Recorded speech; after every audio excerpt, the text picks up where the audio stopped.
காற்று சும்மா போகாது, ஒரு சவுண்டு கொடுத்தனே போகும். ஒரு குட்டையிலேருந்து ஒரு 40-50 வார்த்தைகளை வெளியில் கொண்டு வருவான் அந்த வார்த்தைக்காரன். எல்லாமே சவுண்டு கொடுத்து கத்திக்கிட்டு போகும். நீங்கள் கண்ணை மூடிட்டு காதை மட்டும் கேளுங்க, காதால் மட்டும் கேட்டீங்கன்னா அதோட சவுண்டினுடைய வரி என்ன. அந்த கொட்டையில் கொண்டு விட்டான், ஒரு புழியில் ஒரு பூச்சி இல்லை, ஒரு உணவு இல்லை, சரியான வார்த்தை மடையனாக இருக்கிறானேன்னா அவனே திட்டுற மாதிரி இருக்கும் அது. ஆனால் நீங்கள் பருந்து பார்த்துருக்கீங்களா? பருந்து சவுண்டு கொடுத்து பார்த்துருக்கீங்களா? வாய்ப்பே இருக்காது. பருந்தினுடைய இயல்பு என்ன தெரியுமா? பருந்தினுடைய இயல்பு, எங்கே மழை தொடங்குகிறதோ மழைக்கு அஞ்சி ஓடி கூட்டுக்குள் ஓடுகிற பறவைகளை நாம் பார்த்திருக்கிறோம்.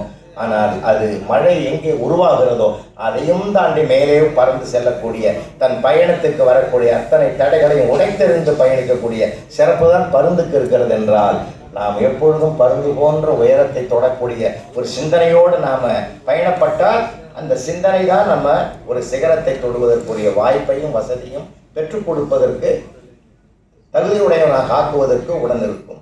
அதனால் நம்முடைய மனம் உயரத்தை நோக்கி பயணப்படும்.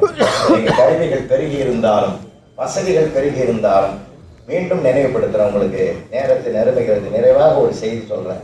ஆங்கிலத்தை சரளமாக படிங்க, சரளமாக பேச பழகுங்க. நீங்கள் என்ன சொல்ல வரீங்கன்றது கேட்கறவனுக்கு தெளிவாக புரிகிற மாதிரி பேசுங்க.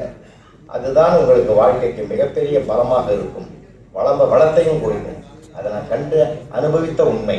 அதே மாதிரி அன்னை தமிழை நேசியுங்கள், சுவாசியுங்கள், நிறைய செய்திகளை படிங்க, நிறைய லைப்ரரியை பயன்படுத்துங்க.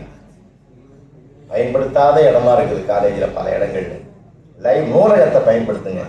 இந்த தமிழ்நாட்டிலேயே முதலாக வீட்டுக்குள்ள லைப்ரரி வைக்கணும்னு வச்சவர் யார் தெரியுமா? மூதறிஞர் ராஜாஜி அவர்கள் தான் முதலாக வீட்டுக்குள்ள லைப்ரரி வைக்கணும் வச்சு உலகத்துக்கு எடுத்துக்காட்டாக வாழ்ந்தார். இன்னும் ஒருத்தர் பெரிய மனிதர், மாமனிதர், லைப்ரரிக்காக ஒரு வீட்டையே கட்டினார். தான் வீட்டுக்கு பக்கத்தில் தான் வாழ்வதற்கு ஒரு வீடு கட்டினார். அத்தனை நூல்களையும் வைப்பதற்கு தன் வீட்டுக்கு பக்கத்திலே ஒரு வீடு கட்டினார். அவர்தான் சட்ட மேதை அண்ணல் அம்பேத்கர் என்று உலகம் பாராட்டுகிறது என்றார். சிந்தனை பண்ணி பாருங்க. அதனால தான் சொன்னார், கற்பி ஒன்று சேர் போராடு. அதுக்கு அர்த்தமே வேற, ஆழ்ந்த அர்த்தத்தோடு சொன்ன வார்த்தை.